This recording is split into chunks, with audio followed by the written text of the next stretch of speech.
pour au moins avoir accès à la vidéo YouTube pour voir la technique en fait, parce que je pense que ça peut être intéressant pour vous.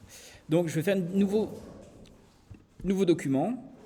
Et en fait, moi dans mes formats déjà sauvegardés, j'ai fait déjà un exemple d'une taille de bannière standard YouTube. Donc taille de bannière standard YouTube, c'est recommandé de faire 2560 pixels sur 1440. Pourquoi? Parce que ça s'adaptera même au TV 2560 sur 1440. Oui, en pixels. 2000 mètres. En 72 dpi parce que c'est pour écran, en RGB. C'est marqué là. C'est marqué là. Ouais. Hop. C'est marqué là. 1440. En résolution 72 dpi, en RGB, donc ça c'est normal, parce qu'évidemment c'est pour écran, c'est pas du papier. Couleur, profil de couleur sRGB, ça va être plus universel dans ce cas-ci. Fond blanc, oui, on s'en fout, mais fond blanc. Je vais faire créer. Voilà, il me crée un nouveau document par exemple. Pour la résolution, c'est 72 dpi. Plus on est haut, plus la qualité de l'image va être haute. Non. Non. La qualité de l'image va définir par la quantité de pixels. Le DPI, c'est une notion virtuelle qui est définie par l'interface de sortie. Un écran, c'est 72 dpi. Même si tu vois que les iPads, c'est 300 points ppi, des trucs comme ça, tout ce qui est écran, c'est 72 dpi. La taille de ton image, c'est ta qualité d'image. Si tu fais une image en 800 pixels sur 800 pixels, elle sera évidemment moins bonne qu'une image en 8000 pixels sur 8000 pixels. Si tu l'as fait, regarde, pour l'exemple, je vais faire un nouveau document et je vais faire ici 800 pixels sur 800 pixels en 72 dpi.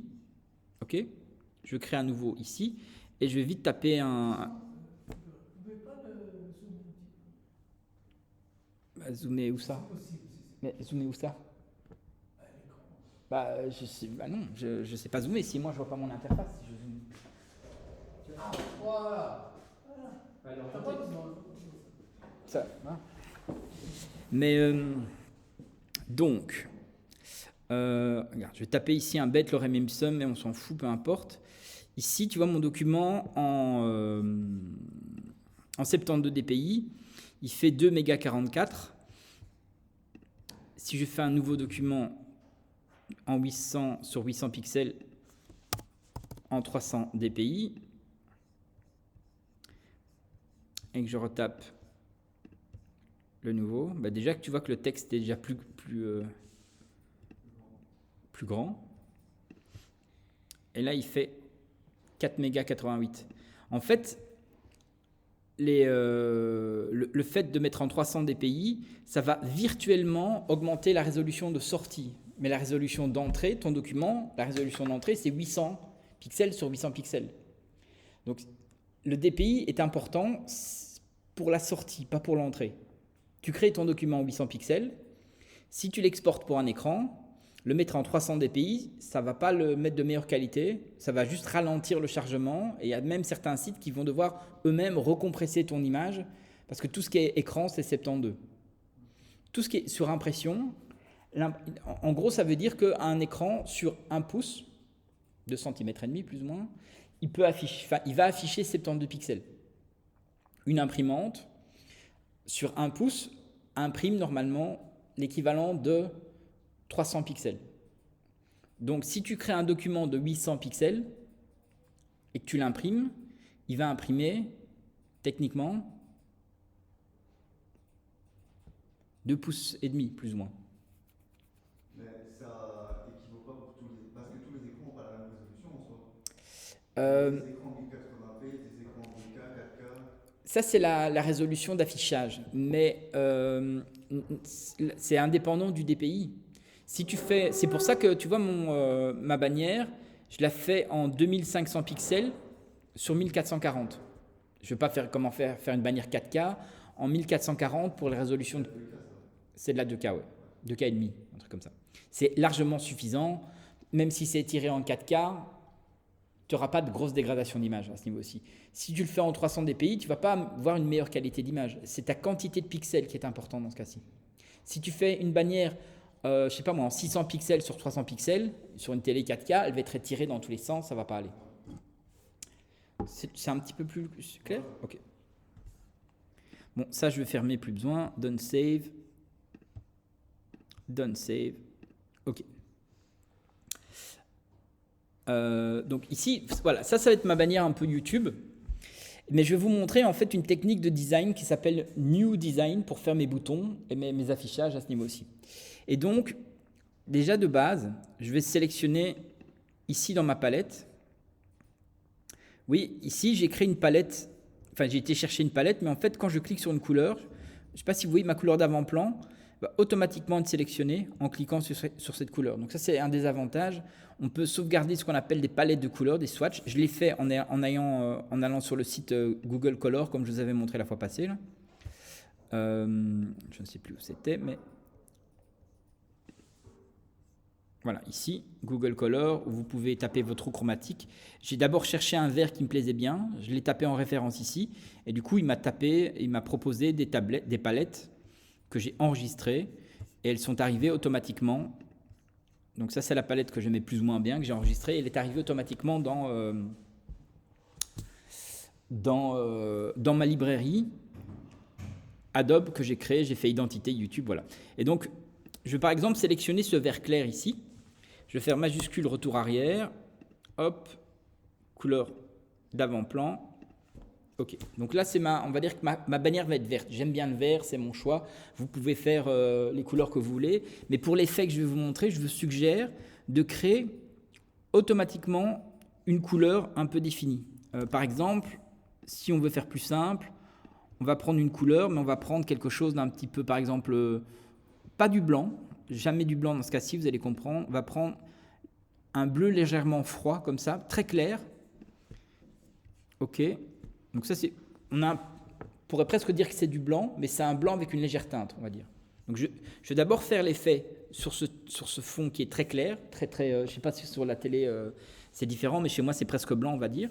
Et je vais créer par exemple une forme. Je vais créer un rectangle. Et pourquoi il n'y a pas les...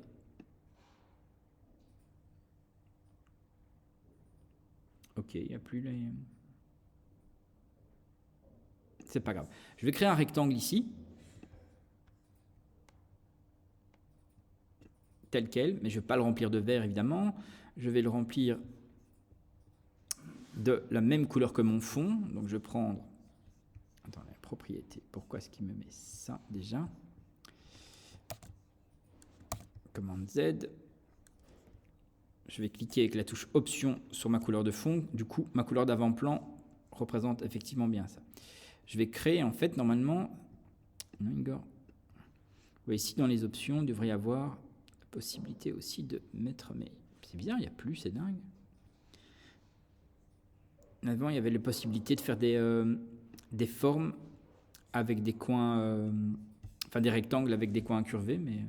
Voilà, je vais créer ma forme ici. Hop. Mais je vais plutôt la faire en shape, comme ça vous allez comprendre. Fil, ma couleur d'avant-plan. Hop.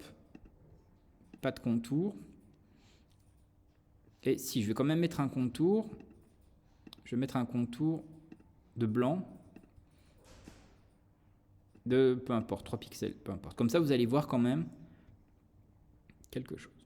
Ok, ça c'est ma forme. Donc le contour vous indique qu'effectivement c'est une forme. Et si j'enlève, si je sélectionne imbécile Igor, si je sélectionne ma forme et que j'enlève mon contour, ma forme est encore là. Et vous voyez ici, donc je vais remettre mon contour comme ça vous voyez un petit peu ce qui se passe. Mais ici, je vais pouvoir par exemple, c'est ici où je peux arrondir mes coins, un peu comme dans Illustrator par exemple. Voilà, je vais décider de faire un bouton. Le contour, je vais le virer après, hein, vous allez comprendre petit à petit. Ok, donc mon bouton, ça va représenter quelque part mon bouton, va avoir en fait la même couleur que le fond. Ça, c'est plus ou moins important. Ok, Je vais maintenant supprimer mon contour et je vais double-cliquer sur mon calque. Et on va créer en fait des effets. Donc ça, c'est les styles de calque, Layer Style. Les Layer Style, c'est une option qui est assez importante dans Photoshop, qui existe aussi dans Lightroom et ailleurs. C'est les options, les effets en fait, qui permettent de déposer une ombre, de mettre un contour brillant, de mettre un contour marqué, de mettre une texture, de mettre une couleur, de mettre plein d'effets. Mais nous, ce qu'on va créer en fait, on va cliquer sur Drop Shadow.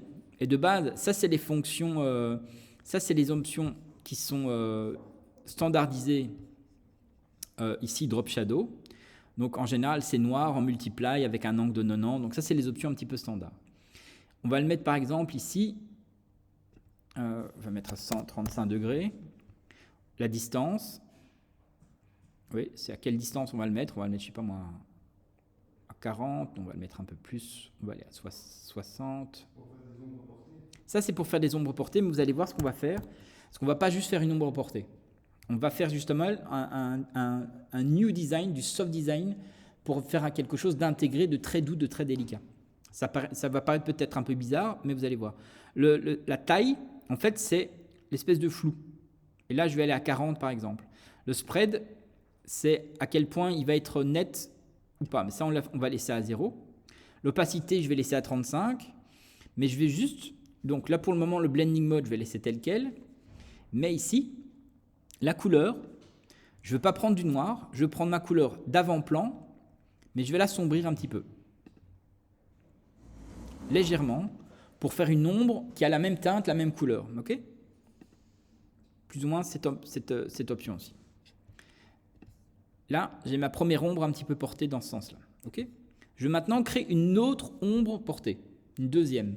Pour faire ça, je vais simplement cliquer sur le plus, comme ça il va copier les réglages actuels. Et faire un nouveau. Mais celle-ci, on va la changer. Plutôt qu'être à 135 degrés, on va aller à l'opposé. Je crois que ça doit être...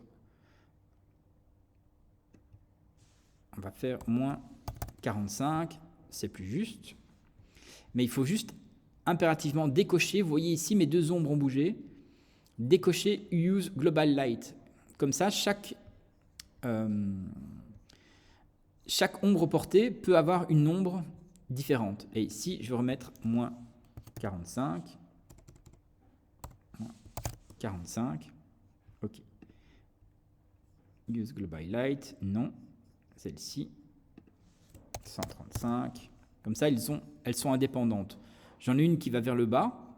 J'en ai une qui va vers le haut. Mais celle qui va vers le haut, on va lui changer sa couleur aussi. Et là, plutôt que prendre une couleur plus sombre, là on va prendre du blanc. Et on va changer éventuellement le mode de fusion. On va essayer de passer en Lighten. Voir en screen, mais ça fait la même chose, donc ça ne change pas dans ce cas-ci. Ok, je vais juste revisiter ici. Pardon ? Parce que ça, c'est en français. C'est non, c'est écran. Tu peux essayer. Donc en fait, c'est les modes de fusion. Tu as les modes de fusion normales, les modes pour assombrir ou produire, et tu as éclaircir ou écran. Donc l'ombre qui va vers le haut, tu mets éclaircir, et celle qui va vers le bas, tu mets produire. Et le fait de faire ça, je ne sais pas si vous voyez, je vais fermer, je vais rouvrir, ça donne comme ça ce petit design très soft, très doux, et ça sort un petit bouton un petit peu en relief, comme s'il sortait un petit peu d'une surface un petit peu en relief, comme si c'était assez délicat. Mais on peut aller plus loin. On peut aller plus loin en créant du coup des ombres internes.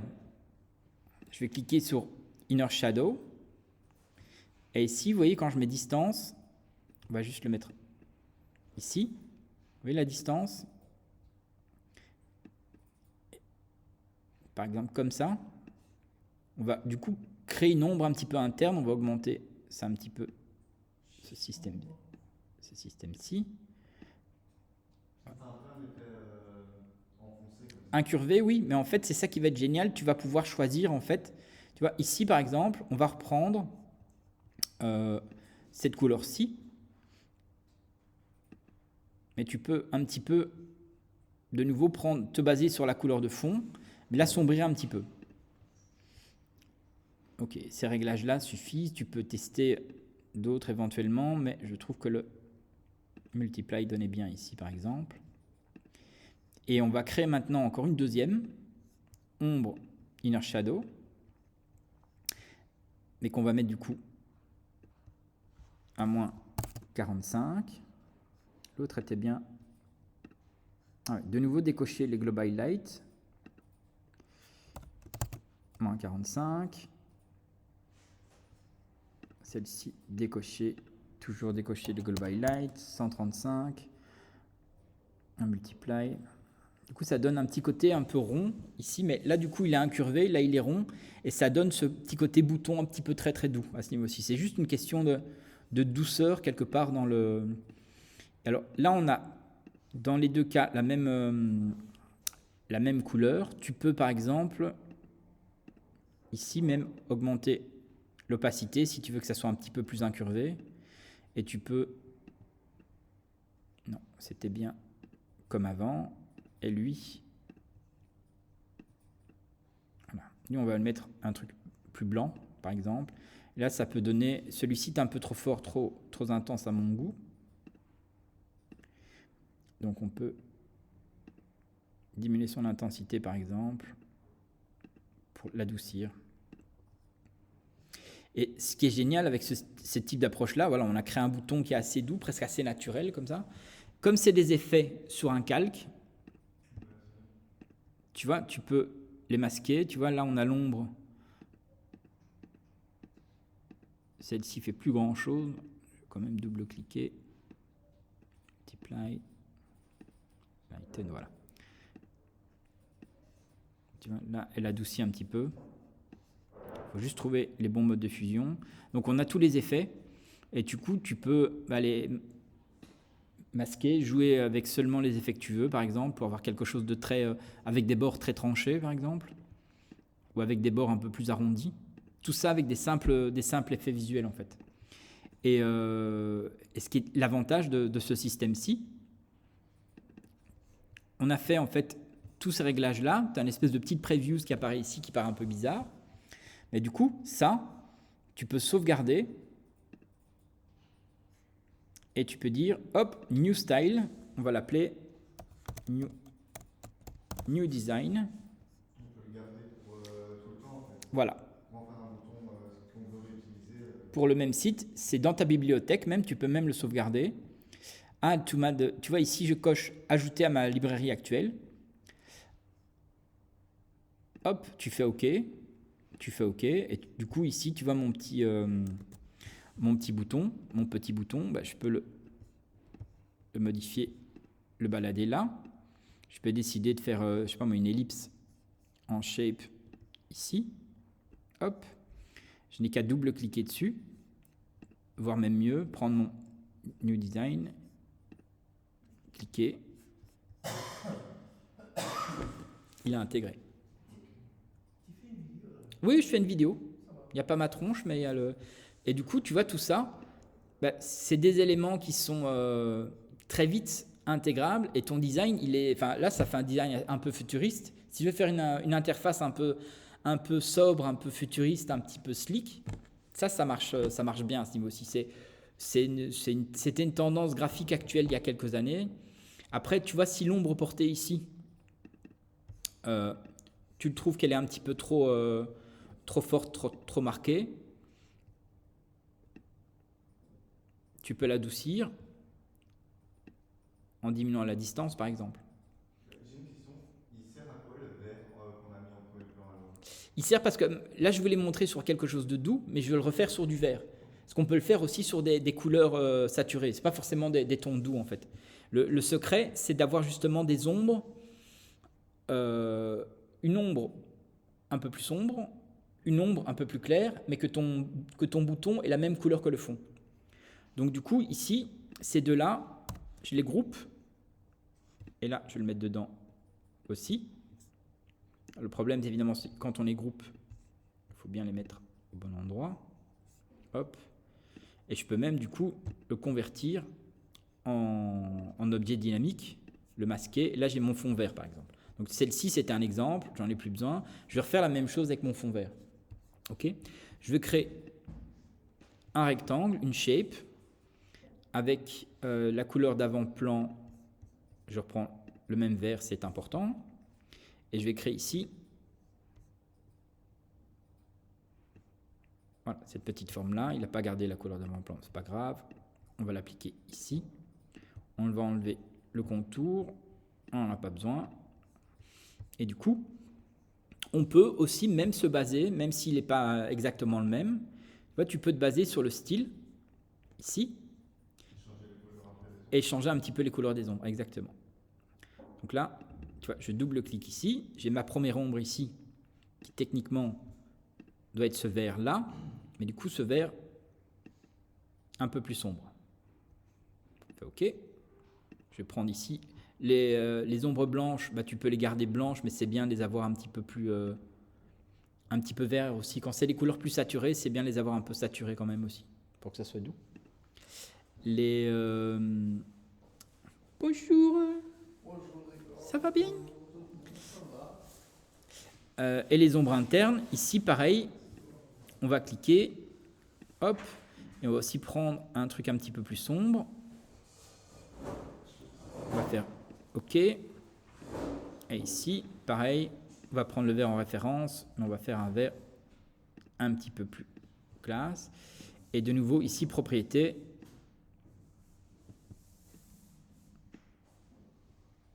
Voilà, je vais faire un arrondi un petit peu comme ça, par exemple. OK, dégage.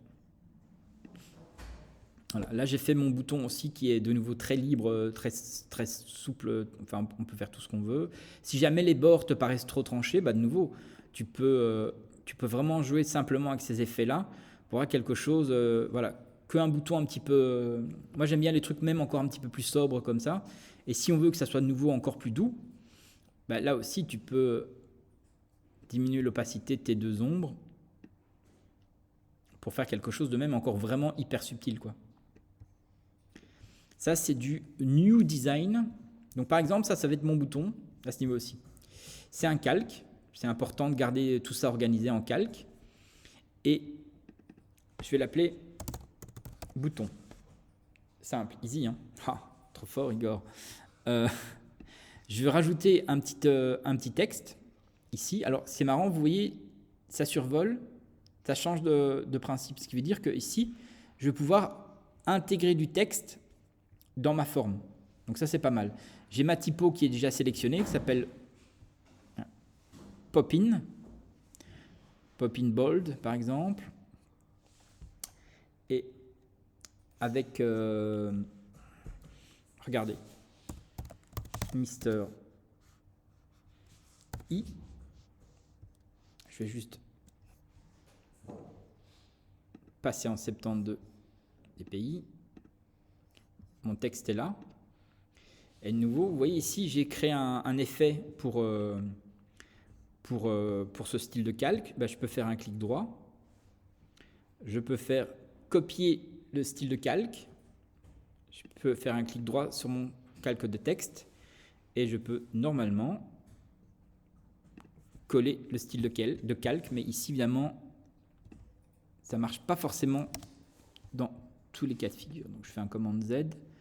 Et je vais peut-être devoir style de calque et je vais augmenter. Voilà, tu vois, dans ce cas-ci,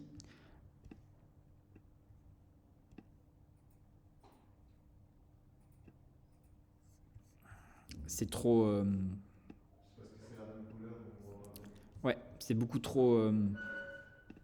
Je vais verrouiller mon calque vert. Donc, on peut verrouiller des calques pour éviter de les bouger en sélectionnant le calque, en cliquant sur le petit cadenas. Et du coup, je peux vraiment bouger ici, tu vois, mon mystery comme je veux. Mais là, effectivement, on va prendre une autre couleur. On va prendre cette couleur-ci. Non, cette couleur. On va jouer sur le contraste. Voilà, on va jouer sur le contraste, par exemple. Hop. Et je vais double-cliquer. Là, du coup, je vais adapter un peu mes couleurs. Donc, je vais prendre le drop shadow. Je vais juste... Attends. Désactiver les ombres internes, sinon c'est problématique. Hop, je prends mon bleu en drop shadow ici. Je vais juste, du coup, il faut que ça soit petit peu plus sombre. Il n'y a pas de règles à ce niveau-ci, c'est vraiment des règles approximatives. Size, ok. Hop, celle-ci.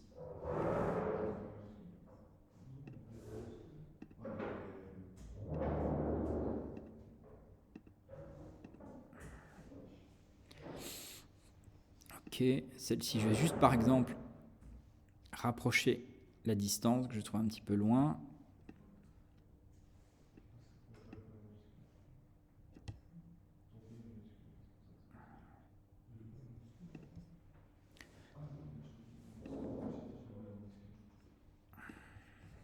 Ici. Alors, on va faire un peu plus clair. Ok. Le inner shadow. Hop, on va reprendre le bleu. On va faire du coup un petit peu plus sombre. Inner shadow ici. On va prendre. Hop. Voilà. Maintenant, il y a d'autres effets de style. Ici, en fait, c'est un effet de style qu'on a fait avec des effets d'ombre, des ombres portées et des ombres intégrées. On peut faire des effets de style aussi. Je vais dupliquer, par exemple, je vais faire... je vais juste sauvegarder l'effet de style aussi.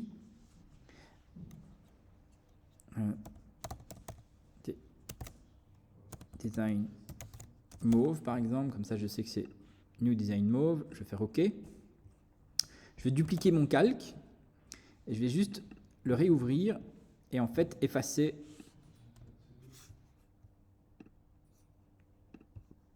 Enfin, voilà, je peux juste les masquer. Et en fait, on a un autre système qui existe. Je vais faire OK. Je vais le masquer. Comme ça, j'ai mon texte qui est à plat. Donc, à plat, sans ombre, sans effet, ça s'appelle du flat design. L'effet qu'on fait un petit peu ici, c'est du new design. Et il y a le design aussi skeuomorphisme. C'est faire du design d'icônes, d'éléments UX, UI qui ressemblent à un objet réel. Avant, les premières icônes sur les téléphones, par exemple, un téléphone ressemblait à un téléphone. Maintenant, c'est une icône blanche avec du vert et bleu, des trucs comme ça. Donc ça, c'est du flat design. Ce qu'on fait ici avec un petit peu d'options 3D, c'est du new design. Et le côté réalisme, c'est du skeuomorphisme. Ici, on ne va évidemment pas faire de skeuomorphisme parce que là, c'est plus de l'illustration que ici. Mais on a un autre effet. On peut rajouter l'effet Bevel and Emboss. L'effet Bevel and Emboss, je vais zoomer un petit peu ici, comme ça vous allez le voir. Ça va donner un petit peu ces petits effets pseudo 3D, mais on a différentes options. On a Outer qui va donner l'espèce d'impression comme s'il est un petit peu martelé. Inner aussi, comme s'il était aussi un petit peu renfoncé. Emboss, qui est classique. Pillow. Et Stroke. Mais le stroke, ici, après, on va garder le emboss. Dans ce cas-ci, je l'aime encore bien. Et on peut lui définir la profondeur pour donner des effets plus marqués. Et si jamais par exemple, le stroke, il faut juste lui donner un sens. Mais ici, on ne voit pas grand-chose parce que l'élément du dessous n'est pas bien intégré. Le pillow, comme ça, vous voyez un petit peu les effets. Ça va vraiment faire comme si les lettres avaient du poids par rapport au texte. Ne jamais abuser de ces effets. Donc c'est bien de pouvoir les découvrir, les apprendre et tout ça, mais n'abusez pas de ces effets parce que ces effets sont vite dépassés. Moi, je vais juste garder le emboss.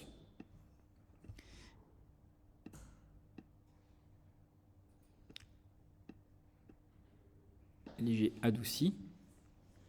Screen, OK. Global Light, angle. 135, 45,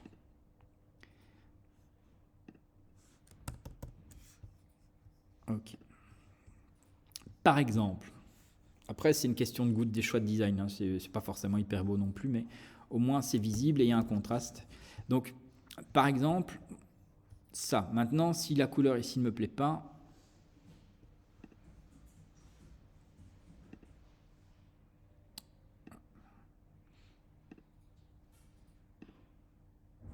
si on garde la même couleur, c'est l'avantage, c'est qu'on a un petit peu l'effet emboss, sans l'effet, évidemment,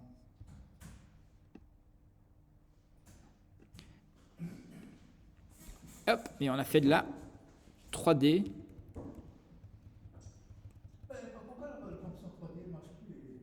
Alors, pourquoi la fonction 3D ne marche plus dans Photoshop? Comme j'ai expliqué la fois passée, Photoshop s'est dit « Ah, maintenant, il y a beaucoup de marques d'ordinateurs qui ont chacun une carte graphique différente. C'est compliqué pour nous de faire de la 3D qui marche sur toutes ces cartes graphiques parce que ça fait beaucoup d'ingénieurs.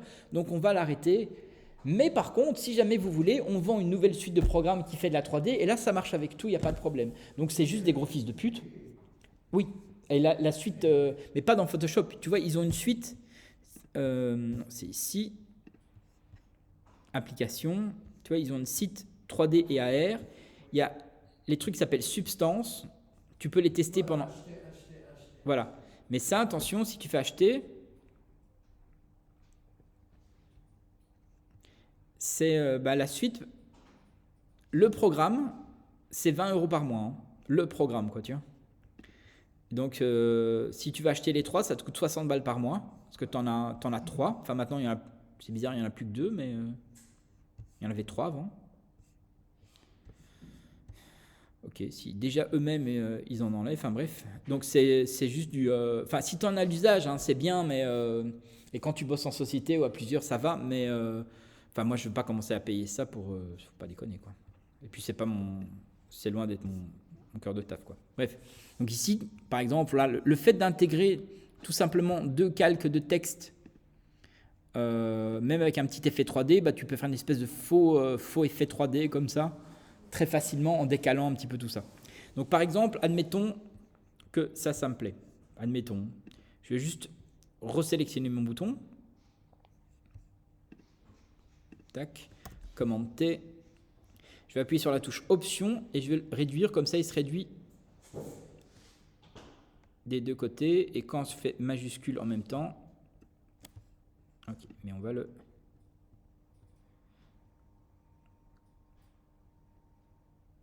Ok, je vais le centrer comme ça. Alors, je ne sais pas si vous voyez. Donc ici, on a 2 textes que je vais grouper, commande G. Mister I, par exemple. Et je vais faire... déjà, je vais voir s'ils sont bien centrés, les 2. Et pour ça, Windows, où est-ce que c'est encore? Properties, Pathfinder, non. J'ai oublié où c'était. Super, Channel, Color, Historique, Layer Comp, Library Material, Style, Swatch, enfin...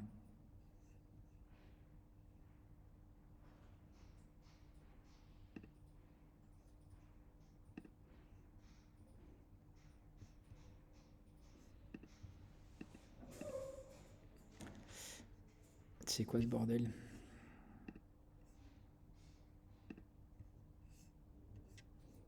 Bon, aligne.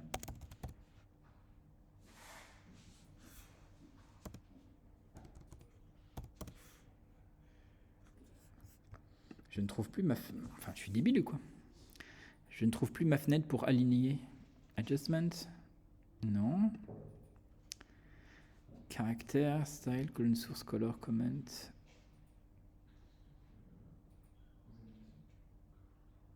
Enfin.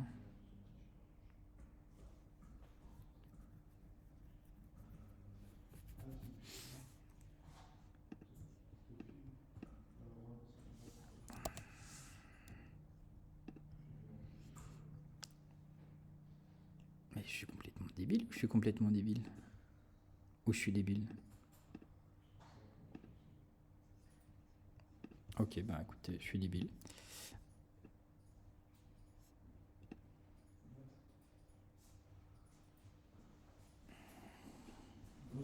Salut! Et ce qui conclut le cours d'aujourd'hui. Non, je déconne. Donc ici, alors, petit truc. Donc, vous voyez que j'ai créé un bouton, j'ai créé un arrière-plan, j'ai créé un groupe avec Mystery. Je peux, par exemple, mon arrière-plan, si je veux, je vais rajouter un nouveau calque et je vais m'amuser un tout petit peu. Ici, je vais faire juste des pickles. Je vais prendre avec un autre vert je vais faire une forme géométrique ici, commande T, je vais l'orienter comme ça, hop.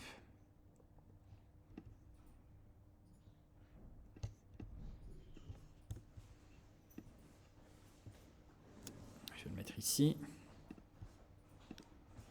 Ok. Je vais faire une... Bonjour.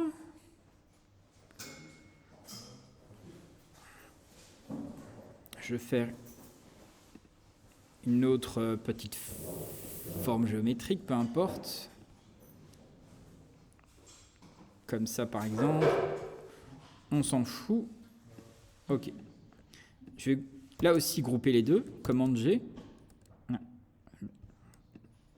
Commande G. Et je vais mettre fond. Ok. C'est juste un bête petit exemple. Ok. Donc, il y a mes effets qui sont ici, mon fond qui est là. Évidemment, le problème, c'est que mon fond, mon effet de New Design colle moins avec ce fond-là. Mais c'est pas grave. Je vais vous montrer un principe qui peut être du coup assez intéressant pour vous, qui fait du UX UI à ce niveau-ci. C'est un système chez Adobe Photoshop qui permet de générer des ressources, des assets. Et qu'est-ce que j'entends par là? C'est très simple. Mais déjà, il faut aller dans Fichier, Générer, Image, Asset. Mais en gros, avant de faire ça, on va sauvegarder le document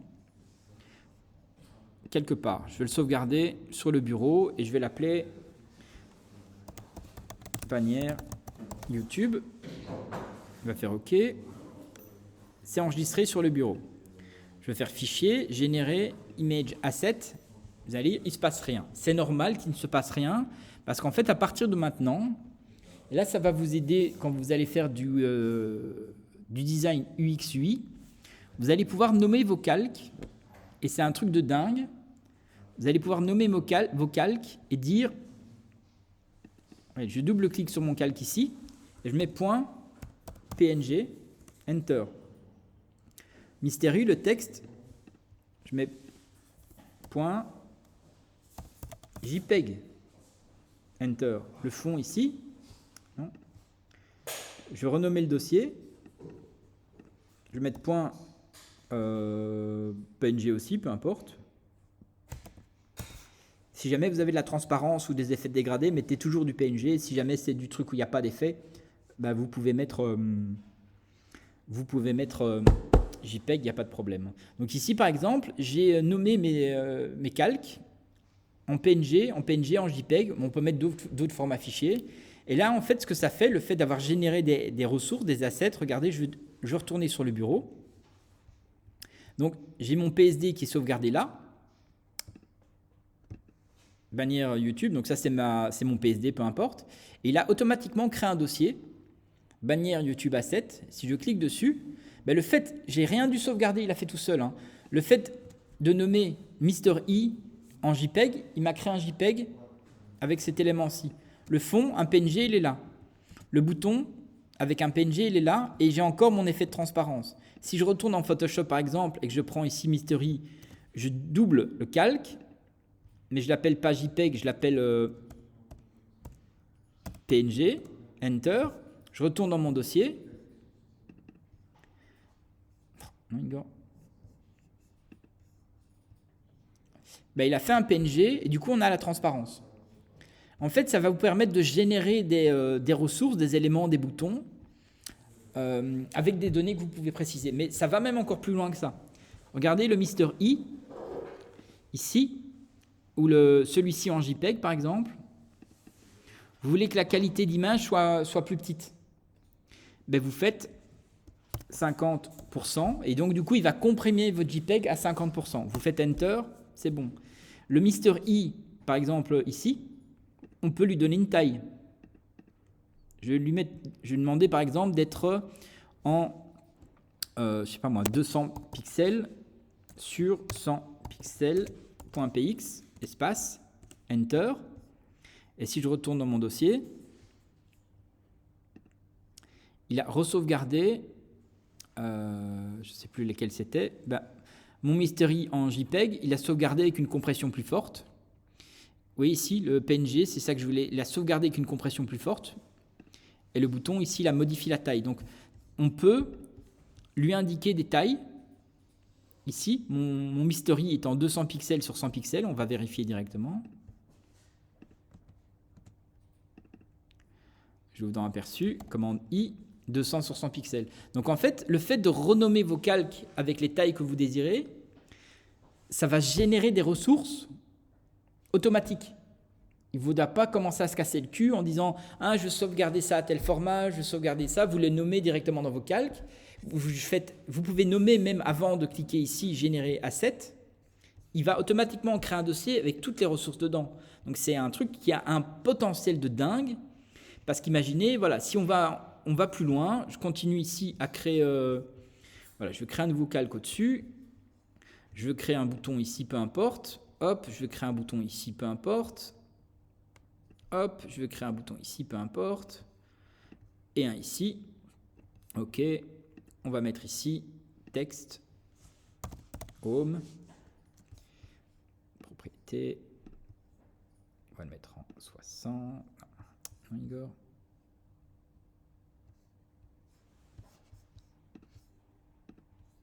OK. En 60. On va le mettre en vert vif, par exemple. OK. Je vais dupliquer ici. Je vais le dupliquer là. Je vais le dupliquer là. Lui. Texte. On va l'appeler, je sais pas moi, galerie.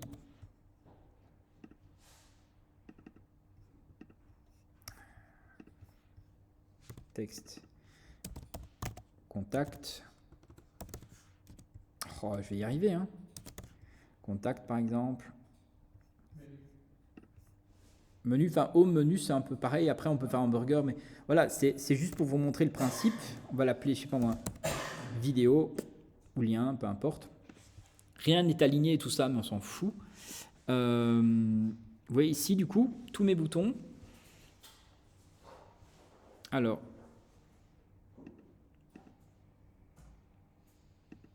ah, je suis un imbécile.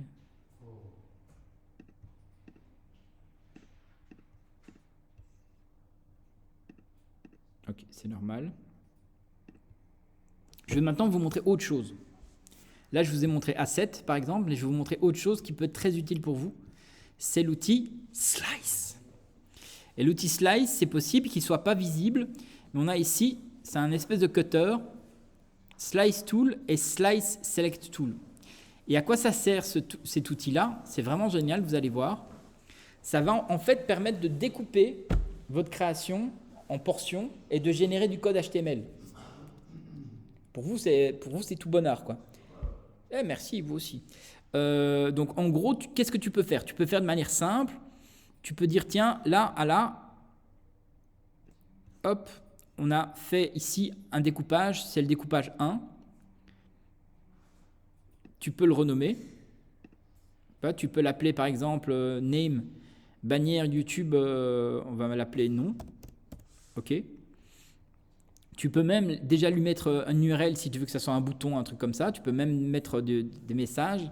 Tu peux mettre un petit peu ce que tu veux. Tu peux lui donner un arrière-plan mat, blanc, noir si tu veux. Mais bon, bref, on s'en fout.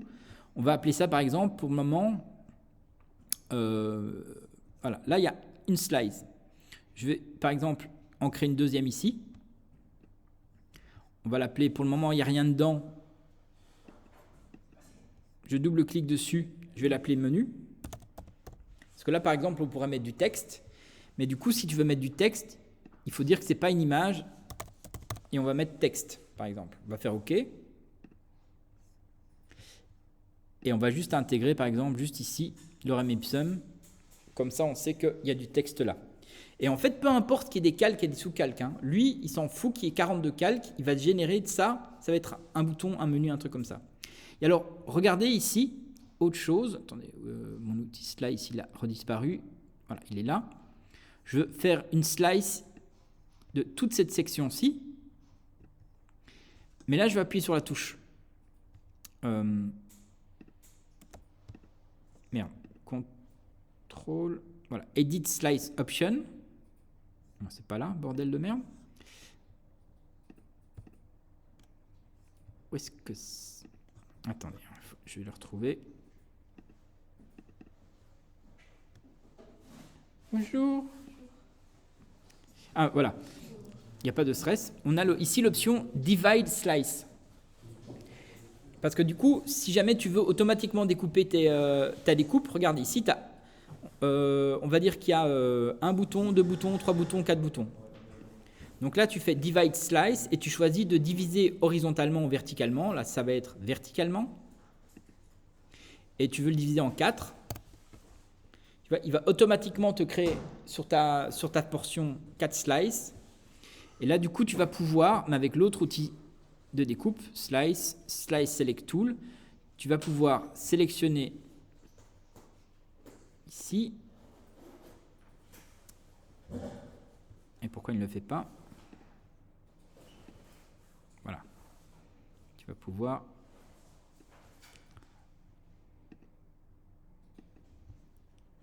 adapter. Hop, tu sélectionnes ton calque et tu peux adapter tes slides. En fait, ces découpes ici qu'on a générées, on peut les renommer toutes comme on le veut. Par exemple, ici, tu double-cliques, tu vas l'appeler Home, parce que c'est Home. Je double-clique ici, je vais l'appeler Vidéo. Je double-clique ici, je vais l'appeler Contact. Hop. Je double-clique ici, je vais l'appeler Galerie. OK. Là, tout ce que j'ai créé ici, bah, vous allez voir, on a 8 découpages, enfin 9 découpages. On fait Fichier, Export, Sauvegarder pour le web. Et là, la magie opère, dans le sens où on peut sélectionner chaque élément. On peut dire, tiens, ça, je clique sur ce découpage-ci, je veux que ça soit par exemple un PNG 8 ou un PNG 24, par exemple. Je veux que cet élément-ci soit un GIF ou un JPEG. Bon, on va le garder en PNG aussi, sur le web c'est mieux par exemple. Ici, voilà, PNG 8. Là, on s'en fout, on va faire du JPEG. Là, on peut essayer JPEG et on peut modifier la compression. Et on peut sélectionner chaque élément comme ça, ou on peut sélectionner l'intégralité. C'est juste pour voir, par exemple, tu vois ici, lui en JPEG il fait 7K. Lui, si on le met par exemple en PNG, il fait 1K. Donc évidemment en PNG ça sera plus léger. Le but c'est que ton site soit un peu plus léger. On va tout mettre en PNG 8, ça suffit. De toute manière il y a 3 couleurs. Ça sert à rien de faire du PNG 24 à ce niveau-ci. Pareil ici. C'est la quantité de couleurs en fait. Là, tu peux du coup, en PNG 24, tu peux intégrer de la transparence. En PNG 8, il n'y a pas de transparence, c'est vraiment plutôt couleur. Et quand tu sais que tu as des éléments ici qui sont simples, te casse pas le cul avec les trucs. Par exemple, ici, on va mettre en PNG 8. Mais lui, par contre, ici au-dessus, on va le mettre en PNG 24 parce qu'il y a des effets de fusion, un peu de transparence comme ça. Donc là, ça sera plus adapté. Et lui ici aussi, PNG 8. Voilà. Donc à partir du moment où tout ça me convient, on clique sur Save. Et là, attention, il y a des options. C'est important de cliquer HTML et images. On va le sauvegarder sur le bureau, peu importe. Et que la première page, c'est une première page, c'est important que ça s'appelle index. Toutes les couches, évidemment. Settings, défaut, enregistrer. Hop, je vais sur le bureau. On a ici toutes les images qui sont découpées. Donc tous les boutons sont là, avec les index et les endroits vides en fait. Tout est là. Et l'index, la page HTML, je double-clique, elle est créée. Bon, évidemment, là, à mon avis, il y a un problème. Ça, c'est moi, quand j'ai exporté, j'ai fait du texte, j'aurais pas dû. J'aurais dû faire un slice pour le texte et un slice pour le fond. Mais du coup, il m'a généré comme ça une page HTML et on peut même intégrer des boutons interactifs. Mais du coup, tous ces éléments-là il y a un code HTML qu'on peut du coup importer dans un programme Dreamweaver ou autre. Et chaque chaque élément peut servir de bouton, indépendant ou pas.